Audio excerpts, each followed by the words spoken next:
Hello, everyone, and welcome to my presentation on graphing software for math teachers. My name is Rebecca, and my business is called Hoff Math. First, a little bit more about me. That's me. That was my yearbook photo from September of this past year. Like I said, my name is Rebecca. My business is called Hoff Math. I just finished my 26th year of teaching high school math. This coming school year, I'll be teaching pre-calculus, calculus 1, and intro to statistics. My website is hoffmath.com. Before I get into my presentation, I want to remind you about the free resources that you get for accessing this presentation and coming to the Summer Math Summit. So for my presentation, you're going to get three things. You're going to get a copy of these slides that you're looking at right now. These slides have some links on them that you're going to want access to. You're also going to get that worksheet. There's a picture of it there on the side of the screen. That's called Factoring a Polynomial by Using its Graph. The graphs in that worksheet I made using one of the softwares that I'm going to talk about today. And also you're going to get a couple of sample autograph pages. Autograph is the name of the software that I used. I'm going to spend most of my presentation talking about that software. So the freebies are either accessed below this video or you can go to that bit.ly link and get to the same place. Okay, so I'm going to talk about two main graphing softwares. One of them is called Autograph and the other one is Graph Free. You're probably thinking that I was going to be talking about Desmos. I'm not going to talk about Desmos today. Desmos is a calculator. Desmos was not designed to make pretty graphs so that you can put into your presentations or on your worksheets or your assessments. Desmos is a calculator. I use Desmos a lot. I'm a huge fan of Desmos. But there are other resources that are free. Both of these are free that you can use to make pretty graphs to put in your presentations. First, I'm going to talk about Autograph. Autograph is a software that I became aware of in around 2006. I was teaching overseas in Switzerland, and some of us went to a workshop in another part of Switzerland, and the workshop was held by the man who created Autograph. He's a math teacher, and he worked with a computer programmer. He told the computer programmer what he wanted the software to do, and the computer programmer made it happen. It is a very powerful software. It used to be about $300 or $400, but a few years ago it became free. So if you go to autograph.completemaths.com, maths, the British influence there, then you can download it for free. It is unfortunately only available for a PC. They do not have a Mac version of it. There is a web-based version of Autograph, but it is not as powerful as the downloadable program that you can get when you go to that website and put it on your PC. If you don't have a PC and you want to skip forward in this video and just get to where I talk about graphree.com, I'm going to put a time code on here so you know where in the video to jump forward to get to that part of the video. All right, so here I am in Autograph. So when you download it and then you open up the program, and you're going to probably get a pop-up window that's going to ask, do you want it to be in standard mode or advanced mode? And I choose advanced mode because I'm choosing between like degrees and radians and things like that. You can change that setting. I'll show you here in just a minute. And then you click through that screen and you're going to get to this page. Now you can see it's asking me to log in or create a new account. I do have an account. You probably had to create an account to do the download, but you don't have to log in here in order to use the software. So let me show you a few things here on the menu. So if you go to View Preferences, this is where you can switch between the standard level and the advanced level. If you click over to standard level, you'll see that some of your little menus and buttons will change, but we're going to go back to View Preferences. I do want it in advanced level. I'll talk about some of these other things here and click OK. So here we have the top left, a 1D statistics page. We're going to get into that later. A 2D graph page and a 3D graph page. So we're going to explore all of those things. I'm going to open up a new 2D graph page. So here it is. Now this box here at the bottom is called your key. Let's add a point. Now there's a couple ways you can add a point. You can click here in point mode. You can add a point. You can also go up here to enter coordinates, and you can enter the coordinates of a point. You can lock the coordinates. Since I've already done this one, I'm going to double click on this and you can lock your coordinates. Maybe I want it to be at -3, 2, and I want to lock the X, and I click OK. Then I can drag it around vertically, but I cannot drag it around horizontally because I've locked that X coordinate there. So you can add in a bunch of points here. You can drag and select them all, right click and choose Convert to Data Set, and then they become a group. So when you select one, it's going to select them all. If you double click, then it's going to show you that data on a t-table, which is kind of nice. You can do things like right click and choose line, regression line. You can create your best fit polynomial and things like that. And when you do your best fit polynomial, you can have up to a 10th degree polynomial. Another thing about the data points or the circles, I'm actually going to back up here. I'm going to just choose one of them. I backed up to before I grouped them, and you can right click on one point and you can hide the point. You can show the label. You can edit the label. So if you do show label, well, there it is. It's labeled as J. We can try that again. I'm going to go to edit label. So you can label, show the name of the point or just the coordinates of the point. something like that. You can, of course, change the font and the color of that text right there. If under edit, label, display options, and then here you can edit the font. There's a frame, there's no frame right now, it's transparent. Okay, I'm going to clear all this off because I really want to show you some other fun things that Autograph can do. Let's go enter an equation. So right here, enter equation, or on your keyboard, you can just press enter and you're going to get a pop-up window here. You can name your equation. I never name my equations. Y equals x cubed minus 9x. Now, I don't know if you noticed, but when I typed x cubed, I just typed the x 3 times on my keyboard and then it automatically changed it to x cubed. You can, of course, use the little caret key with the 3, or alternatively, you can get some of those symbols down here, like a third power right there. I'm going to click OK, and there it is. I can zoom out vertically so I can see the relative extrema there. I can zoom in horizontally, to make it a little bit different. If you want your scale to go back to what it was, you can click on this red check mark up here and it will go back to your default scales. Now down here at the bottom, you'll notice it says equation 1. It's got the color of it, and that's your key. So if you don't want to see that, you can go to axes, show key. That's what I usually do because it distracts me to have that down there. Now you can change the color of the graph. So if you click on the graph, notice it turned black. You can go up here and you can choose your different color. I'm a fan of blue, so I can click on blue. You can either also change the thickness of the curve, something like that. Now, right here, if I were to, let me go back to where something where it might be kind of nice to show my student. It looks very nice, but the grid lines are a little bit light. And if I were to copy this and paste it into a worksheet or a test or a presentation, it probably won't show up very good when it's printed. So a couple of things, I don't want to screenshot this whole wide view of it. So I'm going to do sort of a minimize here, and then I'll get it to like this far. I might go here to, let me show you, edit my axes. So axes, edit axes, or you can click right here on the wrench to edit your axes. You get a pop-up window here, and you can change your scale. So maybe I want my X scale to be like -5 to 5, and my Y scale to be like -12 to 12. And then you've got your numbers, how often you want your numbers to be shown, and your grid lines are called pips, which I think is kind of fun. So that's your grid lines. You'll notice that right now the Y is pips is 2, so it's only showing you a grid line every 2. Maybe I want that to be 1. I click OK. So change the look there a little bit. I'm going to go back to edit my axes, make some more changes. Maybe I want my Y to go every 4. Now for your labels here, this is where you can change your variables on your axes. You can change it to, like time and height here if you need to do that. Under options, you can put your, I don't like this arrows always on the outside. I'll show you what that looks like. I don't like that look at all. We'll undo that. We can go to grid line if you want your grid lines turned off. There they are. And over on the appearance, this is where you can change your axes numbers, the font for your axes labels, the size and the style. Same thing for your axes labels. When there's labeled as X and Y, you can change it to bold, for example. When I started working a lot with Autograph, every single time I was creating a graph for my students, I was having to go in here and darken the grid lines and make them like a little bit darker, thicker, so that when I print it, it would show up nicely.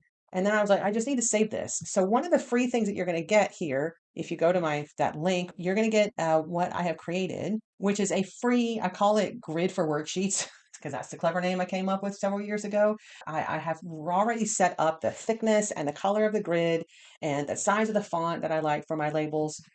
And then whenever I'm making a new graph, I tend to just automatically open that. Now you have to be careful because sometimes I'll save. This is one thing that's nice about Autograph. You can save your graphs, but sometimes I'll save my graph and I'll forget to rename it.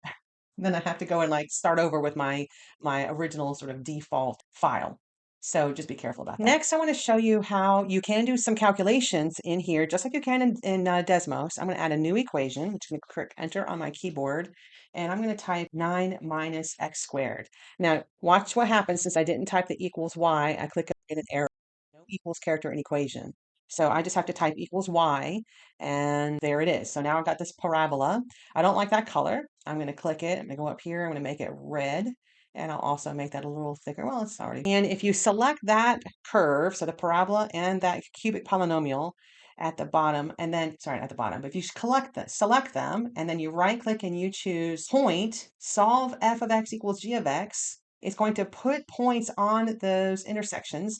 And then when those points are selected, see how they turn from like this sort of a light green. I don't know if you can see that's like a light green color. I select them, they turn black. At the bottom of the screen down here, it says equation solver, and it tells you what those solutions are. Now, another place you're going to see those solutions is in your results box. You see over here on the side, it says results box. If you click on that, or I'm just kind of hovering over it, it's going to show me. So these points were from earlier. I don't know what those are. I'm just going to delete those. Oh, it's a bunch of them. Those are all those points. And so here you can see your equation solver, the solutions. And if you want to look at your results box and the whole time, you can pin it in place. Another thing that's useful about your scale and your grid is you can click on this option right here. It says equal aspect mode. So if you click on that, then it's going to reset your scale so that it's 1-to-1. So like your little grid lines will always be these nice square boxes. All right, next thing I want to do is a calculus related thing. I want to find the area between two, first I'm going to find the area under one curve. I'm going to hide this one. So I'm going to right click, hide objects. I'm just looking at the parabola. I'm going to right click on the parabola and I'm going to choose create area.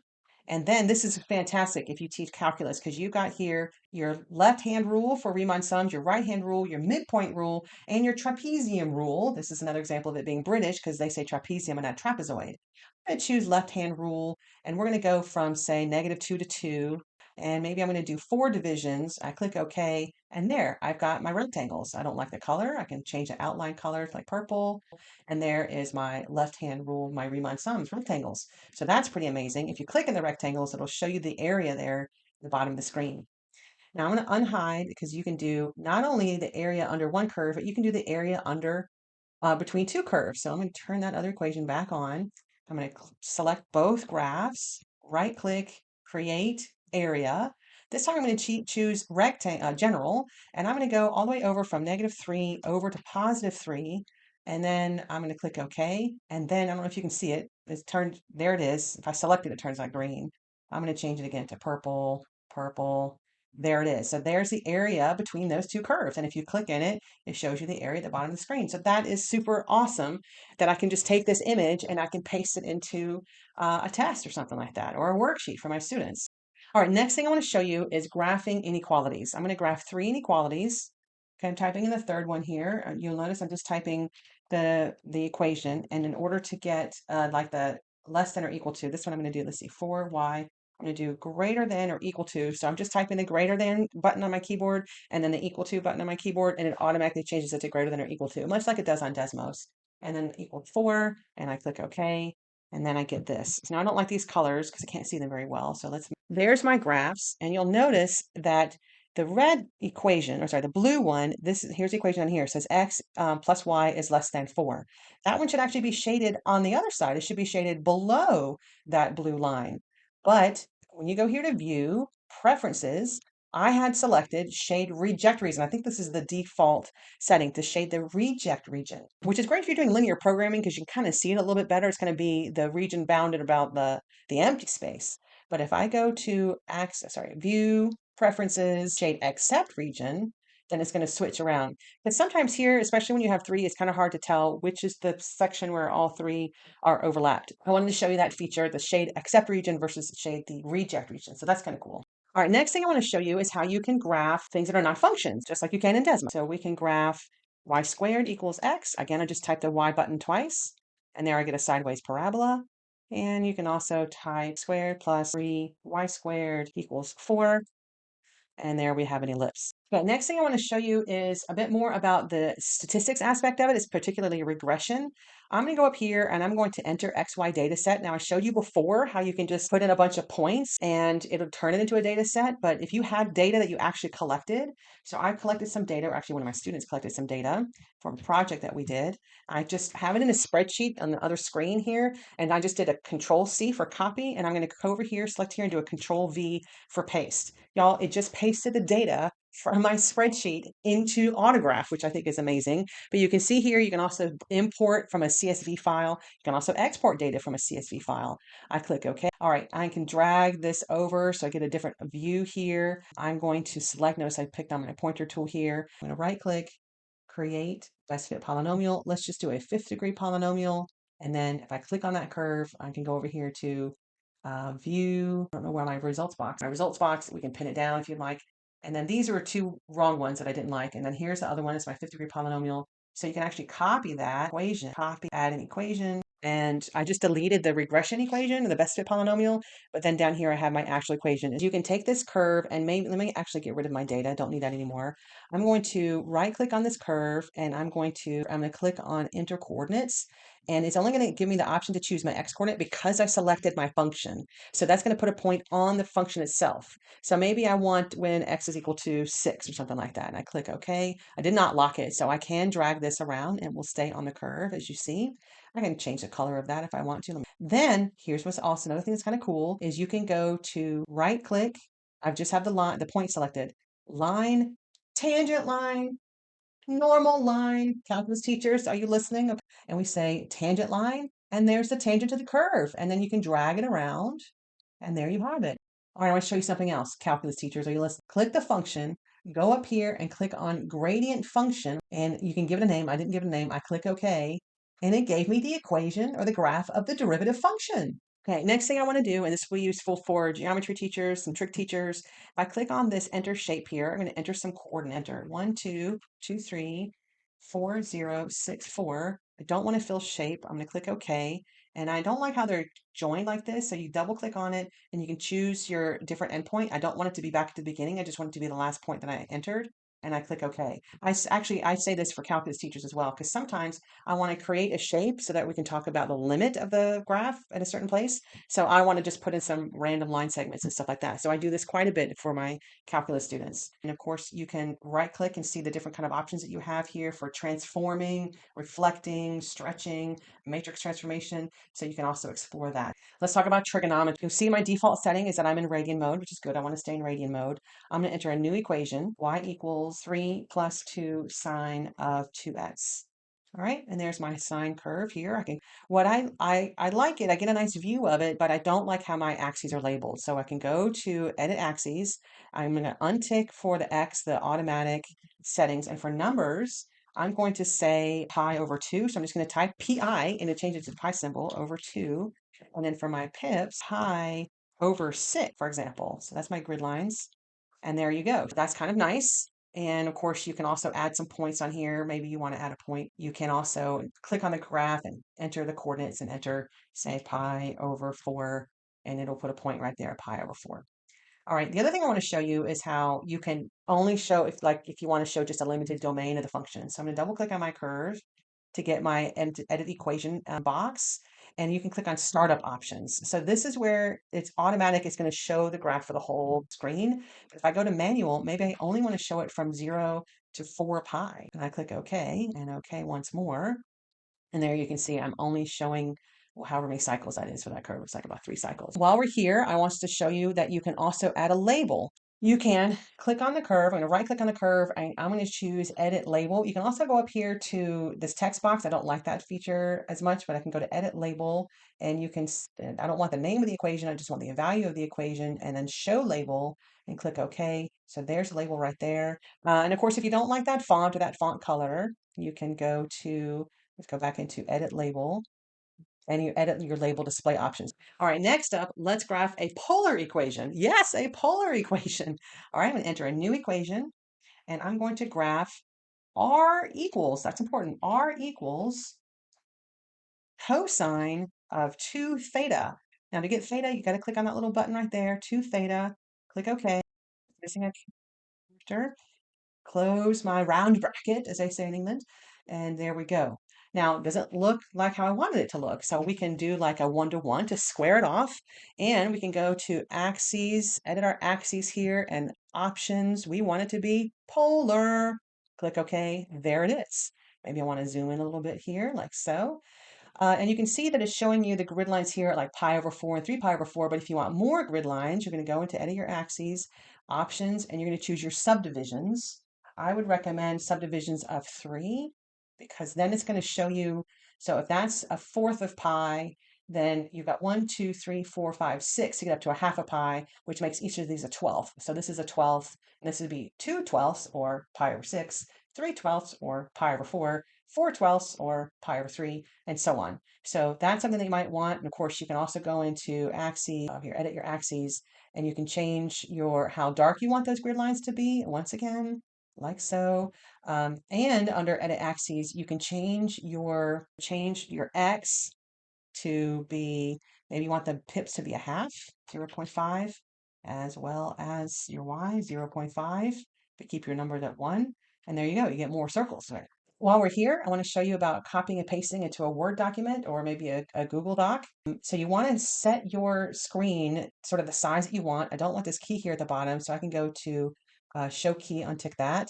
And if you want to do a bit of zooming or whatever it is you want to do, I don't like that, so I'm going to undo that. And so I get the box to be the size that I want it to be. Sometimes I'll experiment because you can see the font size in relation to the graph will change as I sort of zoom in from the corner. So maybe I want it to be about there. And I'm just going to, with that screen selected, I'm just going to do a Control C on my keyboard, and I can go over to my Word document and do a Control V, and it just pastes that image into my Word document.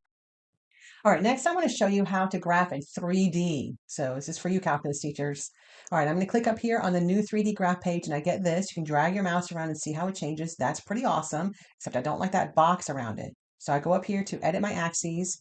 You'll see you've got now your X, your Y, and your Z axis. Z, you know, because that's what they say in England. I'm going to click on options. I'm going to untick that show bounding box. I'm going to untick the always outside, and I click OK. All right, so I have that a little bit better, but there's one more thing I want to do. Go back into my edit my axes options. I'm going to hide the Z axis. And then it kind of looks a bit more like what students are used to, okay? But of course, it's in 3D. All right, I'm going to graph a function and click on my equal sign. I'm going to graph. Notice I'm just typing SQRT and it does recognize the square root. I click OK and I get this, which is really not at all what I wanted to happen. So I'm going to double click on that. And I want to tick this box that says plot as 2D equation. Oh, look, it's moving on its own. That's fun. I click OK, plot as 2D equation. And then this looks more like what students are familiar with. Okay. Right now, I'm going to choose the function. I'm going to right click. I'm going to choose create area. And I'm going to choose a general again. I'm going to go from say 0 to 4 and OK.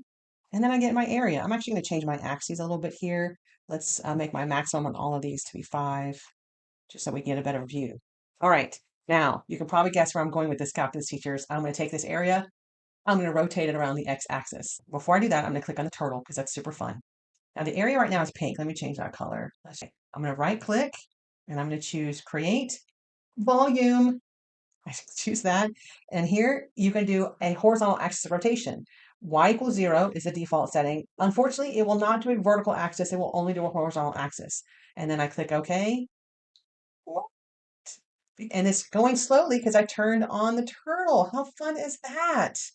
I love that. And then the students get an actual great 3D representation of these solids of volumes of revolution. I'm going to add a new equation. Y equals 0.125x. I click OK. Oh no, this is not what I wanted.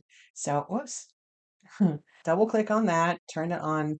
Plot is 2D equation. I'm sorry, I didn't want x, I want x squared. One more time. Plot is 2D equation. There we go. I wanted that parabola there. Okay. Now you'll notice that the square root function doesn't quite go down to the origin, but we have to use our imagination. There are some limitations on the technology. All right. Now I'm going to find the area between the two curves. So if you're doing volume, you have to remember first you have to take the area.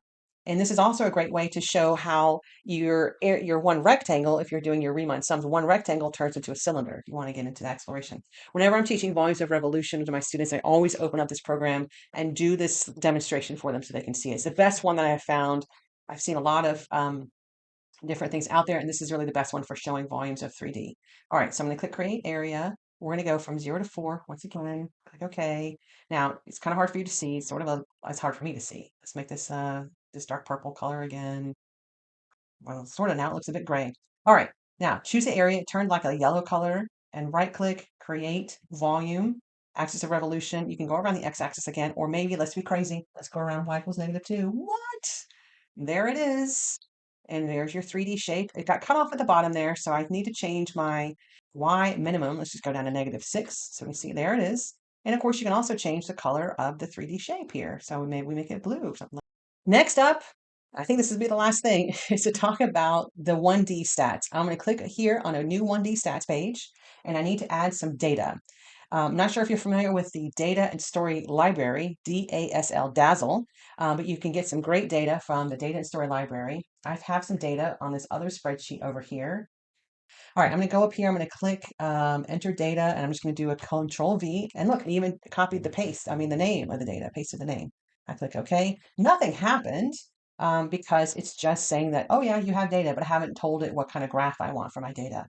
See up here, there are different options. So you've got like group data, raw data, box and whisker plot, which is I'm about to do. Up here, you've got a probability distribution. We're going to get into a histogram in just a minute, box and whisker diagram again.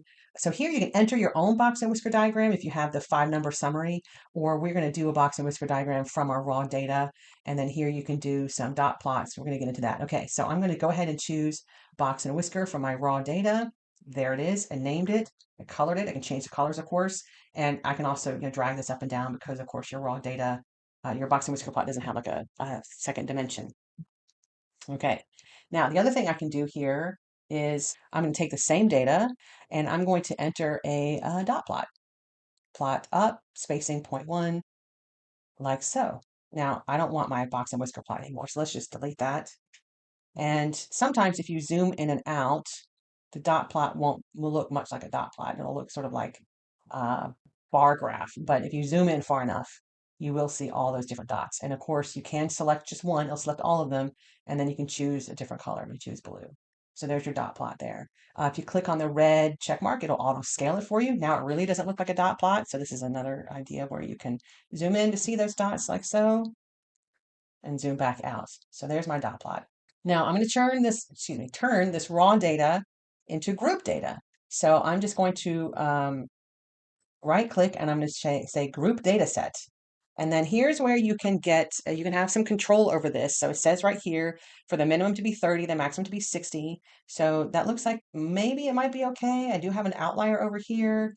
Class width of 3. Maybe I don't want a class width of 3. Maybe I want a class width of 5. I can do a recalculate here on my my class limits, and then I can also recalculate my my frequencies here. You can see it's going to go all the way up to 740, 961. It might be a little too high. So if you change your class width, of course, and recalculate that, that's a little bit better. Let's go ahead and choose OK. One or more data points. Oops, no, I don't wish to continue. Let's maybe make this go to 65 and see if that helps out. Let's do a recalculate, click OK. And now it didn't do anything because all I did is I grouped my data. So now I can right click and choose, or I can actually go up here and you can see that my histogram option is now turned on. I click OK for my histogram and you can have some options here. Click OK. There it is. Let's turn off my dot plot. Unfortunately, there's not a real easy way to hide the dot plot. I'm just going to go up here, hide the dot plot. Click OK. Let's choose this red check mark. And then there's my dot plot. I'm sorry, my histogram. Change the color of it, change the outline color. You can actually, if you go double click on it, whoops, I double click on it, right click on it, edit draw options, you can change your transparency. If you want it to be filled in a little bit darker, then you have that option. And of course, now it looks like you can't even see the distinctions between the different. So you can change the outline there, color of that. So there's your histogram. So that's pretty awesome. You can, of course, go into your axes and you can change, how often you want your pips to be labeled and things like that. That's all I wanted to show you today on Autograph. But as you can see, Autograph is super, super powerful.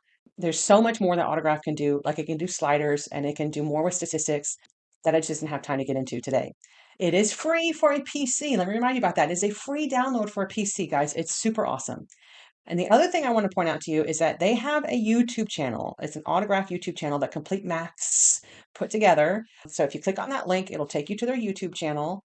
Specifically for their autograph videos. There's not that many videos, unfortunately. They had done like a web master series or something. Each video was like over an hour long. So if you want to wade through those long training videos, then you have that option because they show you a whole lot more that Autograph can do. All right, now this one won't take as long, but we're going to talk about graph free.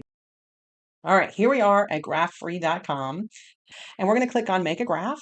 So this will be the default setting. One thing that's different about Autograph and Graph Free is that you can't save your graphs on Graph Free. So that's a little bit of a headache. So here under your plot dimensions, you can change like the pixels and how pixelated you want your graph to be. For your axes, you can click on that to sort of minimize it. And then for your axes, you can go like -10 to 10. And you can change your scale on -10 to 10 for Y. I'm just hitting tab on my keyboard to go in between. And then maybe you want label spacing to be every 4. Just do shift tab every 4, something like that.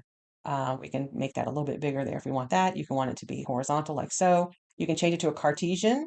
Now this is nice because it will do it in terms of pi as well. And when you look here on the axes, it'll has a pi right here. So if you want to go 0 to 2 pi, just do 0 to 2.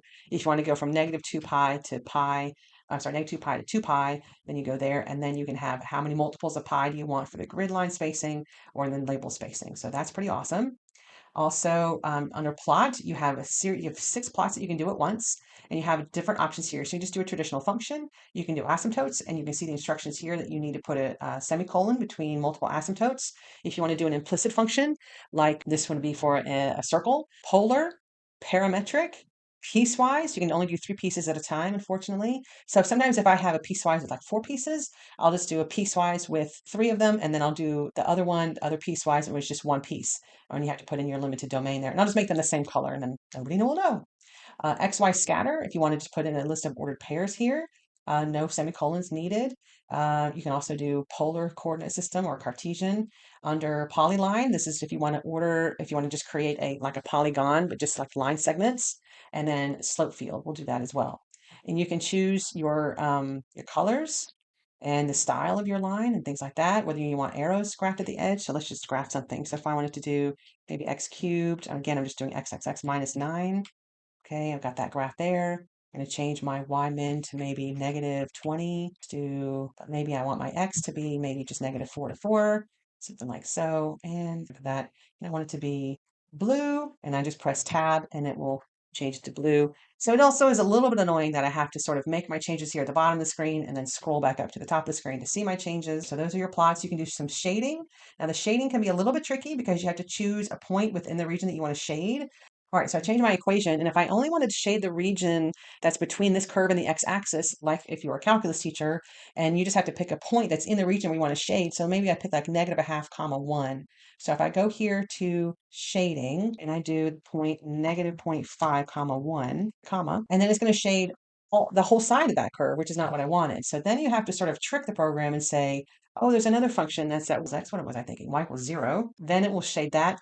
So what if I only wanted the shading to be just to the quadrant 2 there? So I'm going to go to plot 3. I'm going to choose implicit. I'm going to choose x equals 0. So that's like putting a line on top of the y-axis, and now it's only shading that particular region. So that's a little bit more tedious than in autograph, where you can say specifically shade this region below the curve from this region, from this x to this x. The other thing I look at is like annotations. You can add some annotations here. So you can add, y equals f of x. And then you'll have some text here. You can drag that around.